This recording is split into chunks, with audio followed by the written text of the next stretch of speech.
HSLC driver post এটাৰ কাৰণে তোমালোকে পাব লাগিব 127 ড্ৰাইভাৰে যদি বনিব আছে তোমালোকে পাব লাগিব 127 ভাই প্ৰাইভেট মানুহৰ ড্ৰাইভাৰ বনি যাবা প্ৰাইভেট চাকৰিত ড্ৰাইভাৰ কৰ হিমানে দৰমহা পাবি অলপ এটলিষ্ট খালি মানে গালি দুটামান শুনিব লাগিব কিন্তু ড্ৰাইভাৰ বনিবলৈ অসমত লাগে 127.50 অসমত যদি তুমি ড্ৰাইভাৰ বনিবলৈ বিচাৰিছা তোমাক লাগিব 127.50 মাৰ্কস Just এটা তুমি ড্ৰাইভাৰ যদি বনিব বিচাৰিছা অসমত and if you want to be just a simple driver যদি তুমি সিম্পল ড্রাইভার এটা হ'বলৈ বিচাৰিছা তুমি কুত্তা টাইপ পঢ়িব লাগিব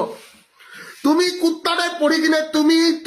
কি কৰিব লাগিব ড্ৰাইভাৰ বনিব লাগিব যদি তুমি সিম্পল ড্ৰাইভাৰ হ'বলৈ বিচাৰিছা সিম্পল ড্ৰাইভাৰ এটা পঢ়ি যাব লাগিব 127.50 it is like wonderfully answered out there क्या बात है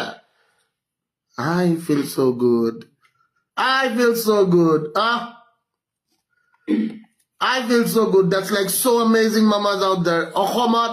ড্ৰাইভাৰ চাকৰি পাবৰ কাৰণে HSLC লেভেলত 127.50 মাৰ্কস তুমি আনিব লাগিব তেতিয়া বনিব পাৰিবা তুমি এটা গভৰ্ণমেন্ট ড্ৰাইভাৰ বঢ়িয়া क्या बात है